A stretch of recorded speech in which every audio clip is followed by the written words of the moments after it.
शिक्षाओं का अनमोल ये खजाना हर दिल पे लिख दिया है, हर दिल पे लिख दिया है जिंदगी का अफसाना। अमूल्य रतन, अमूल्य रतन, अमूल्य रतन। ये श्रृंखला सर्व आत्माओं के पिता परमात्मा शिव के द्वारा उच्चारित महावाक्यों के संकलन पर आधारित है। ओम शांति। गॉडलीवुड स्टूडियो द्वारा प्रस्तुत अमूल्य रत्न में आप सभी का हार्दिक स्वागत है। श्रीमद् भगवद गीता में लिखा है कि आत्मा स्वयं ही अपना मित्र है और स्वयं ही अपना शत्रु। क्योंकि प्रत्येक मनुष्य आत्मा में कमजोरियां भी हैं तो शक्तियां भी हैं। आत्मा की कमजोरियां उसे दुख देती हैं, गिराती हैं, हराती हैं, और आत्मा की शक्तियां उसे उठाती हैं, विजयी बनाती हैं। और इसीलिए सदा विजयी व मायाजीत बनने के लिए बहुत ही आवश्यक है कि हम अपनी कमजोरियों को दूर करें। आत्मा की विभिन्न विकृतियों को दूर करने की विधियों को आज हम ईश्वरीय महावाक्यों द्वारा जानेंगे। और इन महावाक्यों के स्पष्टीकरण के लिए हमारे मध्य हैं प्रजापिता ब्रह्मा कुमारीज ईश्वरीय विश्वविद्यालय के वरिष्ठ राजयोगी शिक्षक आदरणीय राजू भाई साहब। तो सब आपका आज के एपिसोड में बहुत बहुत स्वागत है। ओम शांति। वैसे आज हम बात करेंगे 9 मार्च 1994 के महावाक्यों पर, जिसका टॉपिक है न्यारा प्यारा वंडरफुल स्नेह और सुख भरा अवतरण शिव जयंती। परमात्मा कहते हैं कि विश्व सेवाधारी व विश्व कल्याणकारी वही बन सकता है जिसके पास सर्व शक्तियों का खजाना संपन्न है। तो सर्व शक्तियों का स्टॉक जमा है, सर्व शक्तियां हैं, व कोई शक्ति है कोई नहीं है। कभी कभी कोई कम हो जाती है। सदा अपने आप को चेक करो कि सर्व शक्तियां हैं व कोई शक्ति की कमी है। अगर कमी है तो उसके कारण को सोचो, क्योंकि कारण को समझेंगे तो निवारण कर सकेंगे। क्योंकि ये माया का नियम है कि जो कमजोरी आप में होगी उसी कमजोरी के द्वारा ही आपको माया जीत बनने नहीं देगी। तो वर्तमान समय भी समय प्रति समय माया उसी कमजोरी का लाभ लेगी, और आगे चलकर जब अंत समय आएगा तो भी वो कमजोरी धोखा दे देगी। वैसे हमारी कमजोरियां हमें धोखा देती हैं अंत समय में। इसको थोड़ा सा विस्तार पूर्वक समझाएं। परमात्मा हम सबको सर्व शक्तियों से संपन्न बनाने के लिए अपनी सूक्ष्म चेकिंग करने का इशारा दे रहे हैं। क्योंकि कई बार जो कोई कमी कमजोरी हमारी होती है उसी रूप में माया बार बार वार करती है। इसलिए परमात्मा हम सबको कहते हैं कि बच्चे, माया का वार वो जानती है कि किस बात की आप में कमी है, कौन सी कमजोरी है। मान लो आपके अंदर सहन करने की शक्ति नहीं है या समाने की शक्ति नहीं है। कोई बात आप सुनते हैं, दूसरों को सुना देते हैं जा कर के, तो उसको पता है कि ये इनकी कमजोरी है। तो अंत समय जब आएगा तो यही कमजोरी एक बड़े रूप में आपके सामने प्रकट हो जाएगी। इसलिए परमात्मा हमारा ध्यान खिंचवाते हैं। कई बार हम लोग सोच लेते हैं छोटी सी बात है, एक छोटी सी कमी है, इसको हम जीत लेंगे। लेकिन अगर उसको हमने पहले से ही नहीं समाप्त किया तो धीरे धीरे वो अंदर अंदर बढ़ती जाती है और अंत समय में वो विकराल रूप ले लेती है। इसलिए माया जीत बनने के लिए हमें अपनी बहुत सूक्ष्म चेकिंग करनी चाहिए कि सर्व शक्तियाँ जब परमात्मा के द्वारा हमें वरदान के रूप में प्राप्त हो रही हैं तो क्या हमने उन शक्तियों का प्रयोग अपने ऊपर किया है, या कौन सी शक्ति अभी तक कम है जिस रूप में माया वार कर रही है। तो चेकिंग अगर हम करेंगे, महीनता से चेकिंग करेंगे, तो हम अंत समय में विजयी बन सकेंगे। नहीं तो अंतिम पेपर में वही कमजोरी बड़े रूप में आएगी और हार खिला देगी। जी, परमात्मा आगे कहते हैं कि ऐसे नहीं सोचना कि थोड़ी सी कमजोरी है, एक ही कमजोरी है, बाकी तो बहुत अच्छा हूँ, अच्छी हूँ। एक कमजोरी भी धोखा दे देगी। इसलिए कोई भी कमजोरी अपने अंदर रहने नहीं दो। अगर स्वयं नहीं मिटा सकते हो तो कोई का सहयोग लो। जो शक्तिशाली आत्माएं हैं उनका सहयोग लो, विशेष योग का प्रयोग करो। किसी भी विधि से कमजोरी को मिटाना ही है, यह दृढ़ संकल्प करो। यह भी नहीं सोचो कि आगे चलकर हो जाएगा, नहीं, अभी से निकाल दो। परमात्मा ने कमजोरियों को निकालने की भिन्न भिन्न विधियां समय पर समय सुनाई हैं, और अगर उन विधियों को हम यथार्थ रीति से प्रयोग में लाते हैं तो हम अपनी कमजोरियों को समाप्त कर सकते हैं। लेकिन कई बार ऐसे होता है कि छोटी सी बात है, मैं विजयी बन जाऊंगा, ये कोई बड़ी बात नहीं है, महसूस भी नहीं होता ये मेरे अंदर है। अगर ये महसूस हो रहा है कि मेरे अंदर कोई ऐसा संस्कार है, देहमान का है, क्रोध का है, आसक्तियों का है, किसी से सूक्ष्म अटैचमेंट है या सूक्ष्म अहंकार है तो 5 विकारों का कोई न कोई छोटा मोटा रूप, वही कमजोरियां हमारे अंदर भरी हुई अंदर। हम एक को जीतते हैं तो दूसरे पर समझते हैं हमारी विजय हो जाएगी। लेकिन अगर हम इसको महीन रूप से चेक करें और अगर हम नहीं कर पा रहे हैं तो परमात्मा 3-4 विधियां बताते हैं। एक कहते हैं कि एकांत में बैठ करके परमात्मा की किरणें लो और उसी फोकस, जैसे कोई बीमारी होती है तो उस पर विशेष फोकस किया जाता है, लाइट डाली जाती है। तो ऐसे कोई ऐसा संस्कार है, काम विकार का है, क्रोध का है, लोभ का है, तो उस संस्कार को इमर्ज करके जैसे वो परमात्म शक्तियाँ, पवित्रता की किरणें वहाँ आ रही हैं और उस संस्कार को समाप्त कर रही हैं जी। संकल्प करते हैं तो प्रयोग शुरू हो जाता है। दूसरा है, अगर मान लो हम नहीं योग का प्रयोग कर पाते, हमारा योग ही नहीं लगता है, तो जो निमित्त हैं, जो बड़े हैं, उनको सुना करके, उनसे राय लेकर के उन्होंने कैसे उस संस्कार को जीता है जी। वो विधियों को हम अपनाएं, अप्लाई करें, उनसे पूछें, उनके अनुभव सुने और अनुभव सुन करके फिर हम प्रयोग करें। तीसरा, अगर हम अच्छी स्टडी करते हैं, महसूस करते हैं, परमात्मा महावाक्यों को हम अच्छी तरह से पढ़ते हैं, समझते हैं, तो बहुत सारी युक्तियां हमें समय पर समय मिलती रहती हैं। उन युक्तियों को बीच बीच में अपने आप पर प्रयोग करना चाहिए जी। कि ये ज्ञान की बात है, जैसे सहन करने की बात आती है, सामना करने की, समाने की, इसके लिए बहुत सारे बाबा के अच्छी विधियां मिली हुई हैं, पढ़ाई है।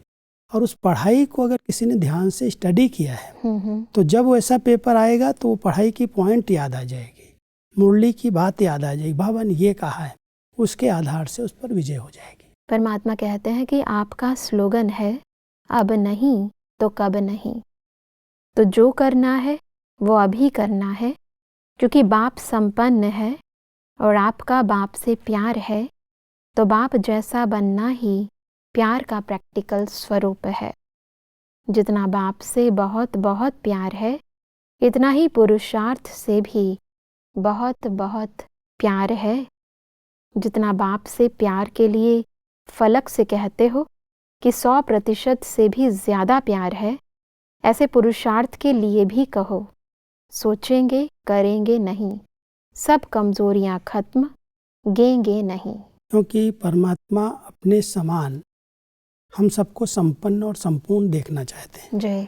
और उसके लिए कहते हैं ये नहीं सोचो कि हम कर लेंगे, हो जाएगा। गेंगे की भाषा बाबा को पसंद नहीं आती, इसलिए कहते हैं जो करना है अभी करो, अब नहीं तो कब नहीं। ये बाबा का बहुत पुराना फेवरेट स्लोगन रहा है, जो करना है अभी करो और संपन्न संपूर्ण बन करके पास विद ऑनर बनना है।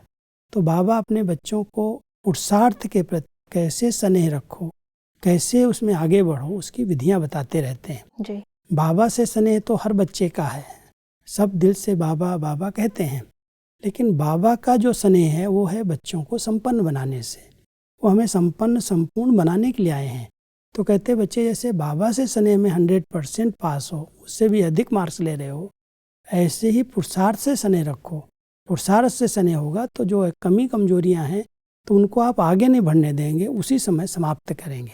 महसूस हुआ, योग का प्रयोग किया, उसको उसी समय समाप्त कर दिया। तो ये स्लोगन अगर हम सदा याद रखते हैं या अपने लिए रखें कि अगर हम अभी नहीं कर पाए तो फिर कभी नहीं कर पाएंगे, क्योंकि अभी परमात्मा का साथ है, पढ़ाई मिल रही है, अभी वातावरण अच्छा है। आगे चल करके और विकराल जब रूप हो जाएगा और परिस्थितियां विकट हो जाएंगी, उस समय आप पुरुषार्थ नहीं कर सकेंगे जी। इसलिए अभी करके संपन्न और संपूर्ण बन करके फिर अंतिम दृश्य को देखो। जब तक शरीर में है देखो और पास होकर के वापस जाओ, लेकिन ये नहीं सोचो अंत में बन जाएंगे। परमात्मा आगे कहते हैं कि व्यर्थ को समाप्त करना अर्थात होली हंस बनना।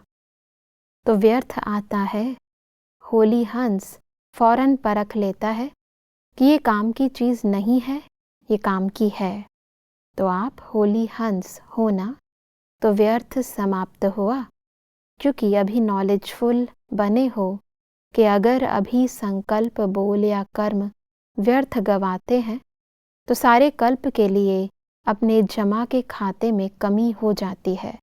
जानते हो ना, नॉलेजफुल हो तो जानते हुए फिर व्यर्थ क्यों करते हो। बस अब ये बात बिल्कुल ही सत्य है, क्योंकि नॉलेज तो परमात्मा ने पूरी दी है, परंतु नॉलेज को किस तरह से हम अपने जीवन में लेकर आए, उसमें कमी कमजोरी आ जाती है।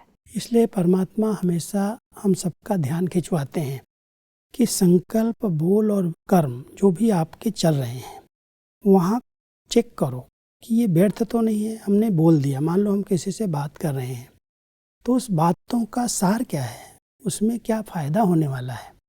तो अगर एक एक चीज़ पर, संकल्पों पर, बोल पर, कर्म पर हमारा अटेंशन है और ये स्मृति रहती है कि इसी आधार से पूरे कल्प का जमा का खाता तैयार हो रहा है, अगर इसको अभी हम व्यर्थ कर रहे हैं तो जमा के खाते में जो सतयुग त्रेता में हमें प्रारब्ध मिलने वाली है उसमें कमी पड़ जाएगी जी। इस स्मृति के आधार, इस ज्ञान के आधार से, समझ के आधार से जहाँ पर भी कुछ व्यर्थ जा रहा है, समय व्यर्थ जा रहा है, हम संकल्प ऐसे ही चला रहे हैं, कोई लेना देना नहीं, चल रहे हैं संकल्प, तो पहले हम अपने उस संकल्पों पर ध्यान दें, अपने बोल पर ध्यान दें।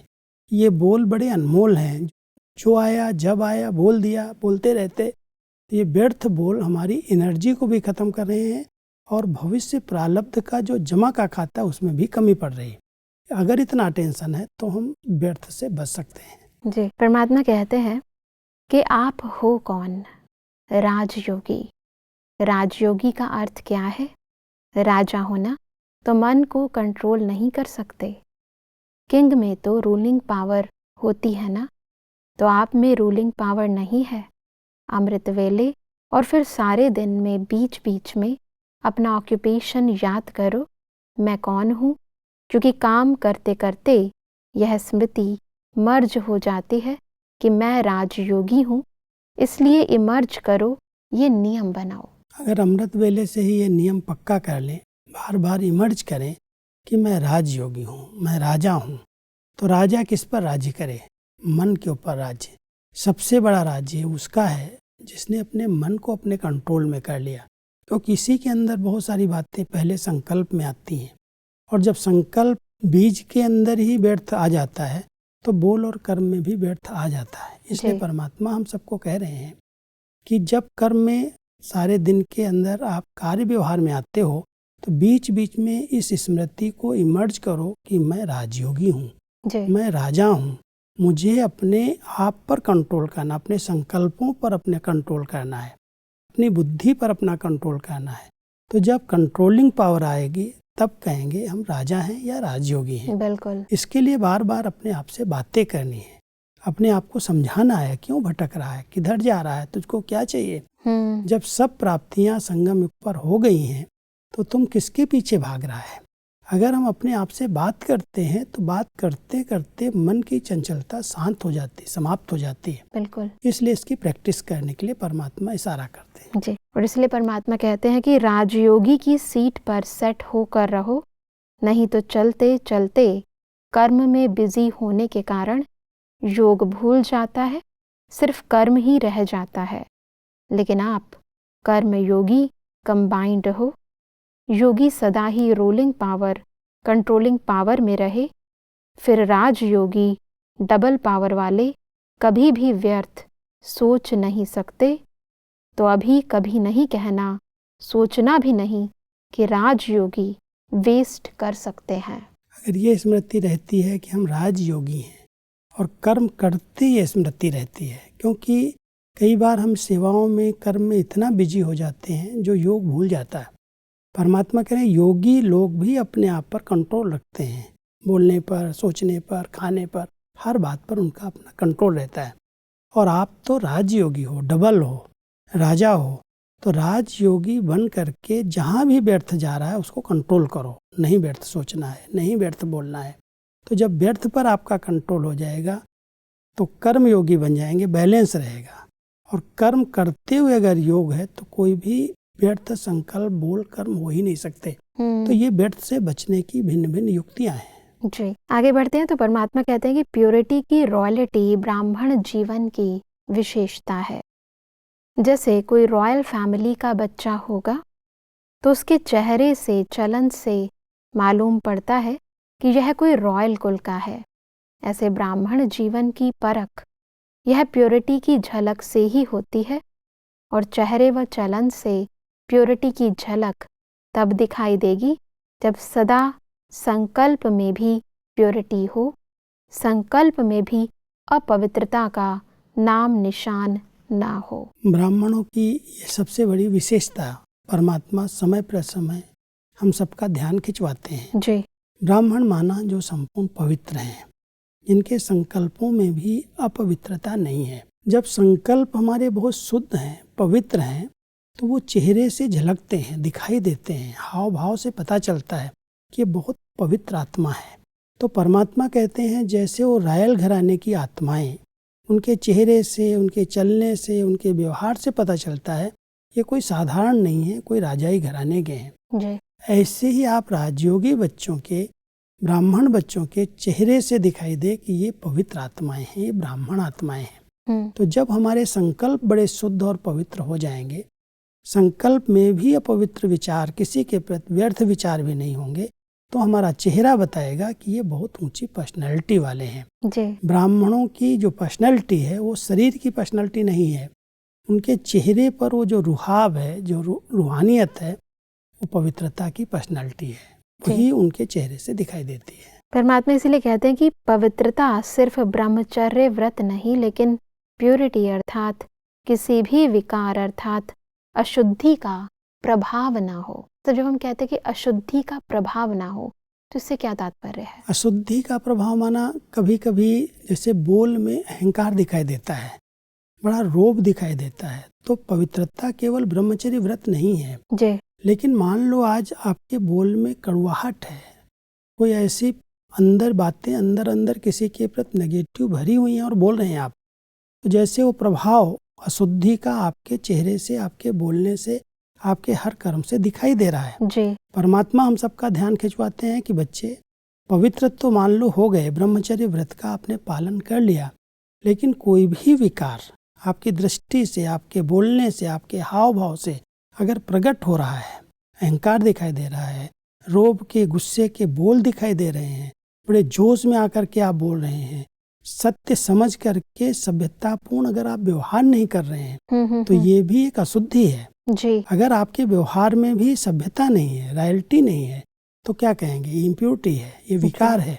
इसलिए परमात्मा कहते हैं किसी भी प्रकार की अशुद्धि, किसी भी विकार के अधीन होकर के अगर आप बोल और कर्म में दिखा रहे हो, माना आप प्योर नहीं हो, आपकी पर्सनैलिटी ब्राह्मण की पर्सनैलिटी नहीं है। जी, परमात्मा कहते हैं कि अनेक अपवित्र आत्माओं के बीच में आप पवित्र आत्माएं बहुत थोड़े हो, तो थोड़ी सी पवित्र आत्माओं को अपवित्रता को खत्म करना है तो कितनी पावर चाहिए? तो सदा चेक करो कि अपवित्रता का अंश मात्र भी ना हो, क्योंकि आपके जड़ चित्रों का भी सदा ही निर्विकारी कहकर गायन करते हैं। सब परमात्मा ने हमें बहुत बड़ी जिम्मेवारी दी है, क्योंकि इस दुनिया में अपवित्र आत्माएं तो बहुत हैं, परंतु पवित्र आत्मा बनने का जो पुरुषार्थ है वो बहुत ही कम आत्माएं कर रही हैं। इसलिए परमात्मा कहते हैं देखो, जब चारों तरफ बदबू का वातावरण होता है, गंदगी होती है, तो छोटी सी अगरबत्ती उस वायुमंडल को चेंज कर देती है। बिल्कुल। आप हैं बहुत थोड़ी आत्माएं जो पवित्रता का व्रत लेती हैं, संकल्प लेती हैं। चारों तरफ अपवित्रता का वायुमंडल है, बहुत सारी आत्माएं उन्हीं विचारों में रमण कर रही हैं। उनके बीच में आपको अपनी पवित्रता को कायम रखना है। आपके ऊपर उसका वार न हो, उसके लिए आपको बहुत शक्तिशाली बनना होगा। बिल्कुल। अगर मान लो सभी लोग वैसी गंदी बातें कर रहे हैं, चर्चा कर रहे हैं, कोई दृश्य देख रहे हैं या वर्णन कर रहे हैं, और उसके बीच में आप हैं, उस संगठन में हैं, तो आपको अपनी सुरक्षा का कवच आपको तैयार करना पड़ेगा। नहीं तो उसका कहीं ना कहीं वार हो जाएगा। आप अपनी पवित्रता के वाइब्रेशन वहाँ तक पहुँचा दो कि बहुत पवित्र आत्मा ये लोग हैं। तो इसके लिए हम सबको बहुत अटेंशन देना पड़ेगा। बार बार अपने ऊपर ध्यान हो कि हम ब्राह्मण आत्माएं हैं, हम राजयोगी आत्माएं हैं। मुझे बड़ा शुद्ध पवित्र संकल्प के द्वारा अपनी शक्तियों के प्रभाव से इस वायुमंडल को चेंज करना है। ये हमारी जवाबदारी है, नहीं तो उनके वायुमंडल का प्रभाव हमारे पर पड़ जाएगा। तो जब बार बार स्मृति इमर्ज रहती है तो हम किसी भी वायुमंडल में जा करके अपनी पवित्रता को कायम भी रख सकते हैं और अपने प्रभाव से उनके विचारों में भी परिवर्तन ला सकते हैं। जी, परमात्मा कहते हैं कि विस्मृति के 63 जन्म और स्मृति का यह एक छोटा सा जन्म भी 63 जन्मों से शक्तिशाली है। क्योंकि इस समय नॉलेज की लिफ्ट मिली हुई है तो लिफ्ट में पहुंचना सहज होता है। लिफ्ट से सेकंड में पहुंच जाते हो ना कि उतरते चढ़ते हो। सेकंड में स्मृति आई और अनुभव में टिक जाएं, क्योंकि स्मृति शक्तिशाली है, विस्मृति कमजोर करती है। 63 जन्मों से ही जब से द्वापर शुरू हुआ, देह अभिमान ने प्रवेश किया जी। और देह अभिमान के कारण धीरे धीरे हम नीचे गिरते गए, पतन होता गया। बिल्कुल। संगम के समय पर परमात्मा कहता है विस्मृति के आधार से आप उतरती कला में एकदम तमो प्रधान बन गए। अब परमात्मा आपको स्मृति दिला रहे हैं। स्मृति एक बहुत बड़ी शक्ति है। परमात्मा की याद, अपने आप के अपने स्वरूप की स्मृति, वो आते ही जैसे नॉलेज की लिफ्ट मिल गई और लिफ्ट से तो 1 सेकंड में ऊपर चले जाते हैं। तो अनुभव की सीट पर आप सेट हो जाओ स्मृति के आधार से।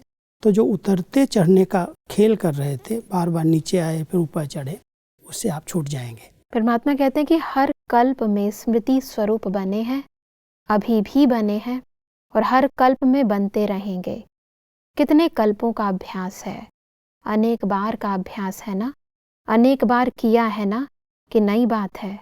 बाप का बनना अर्थात परिवर्तन होना, ब्राह्मण बनना अर्थात स्मृति स्वरूप बनना, इस अपने अनादि स्वरूप में स्थित होने से स्वयं भी स्वयं से संतुष्ट रहते और औरों को भी संतुष्टता की विशेषता अनुभव कराते हैं। ये बार बार स्मृति में आना चाहिए कि कल्प कल्प हमने ऐसी स्थिति बनाई है जी। हम स्मृति स्वरूप बने हैं।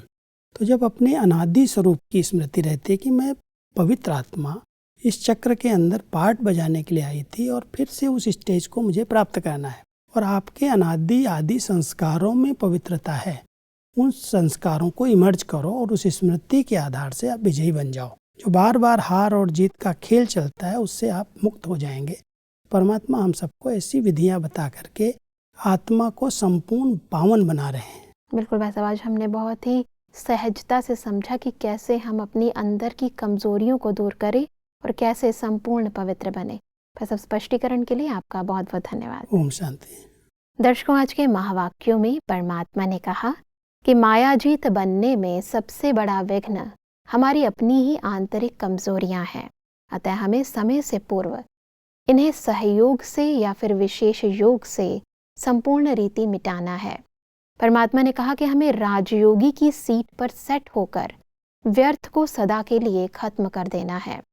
परमात्मा ने कहा कि संपूर्ण निर्विकारी बनने के लिए हमें अपवित्रता के अंश को भी सदा के लिए समाप्त करना है। दर्शकों, आज के महावाक्यों से संबंधित यदि आपके मन में कोई भी प्रश्न है तो आप हमें ईमेल कर सकते हैं। हमारा ईमेल आईडी है amulyaratna@kollywoodstudio.org। अगले एपिसोड में एक और अव्यक्त वाणी के साथ आप सभी के समक्ष हम फिर हाजिर होंगे। तब तक के लिए लेते हैं इजाजत। ओम शांति। मुख्य सार: सफलता को समीप लाने, पुरुषार्थ और योग के प्रयोग से सबकी वृत्तियों को परिवर्तन करो।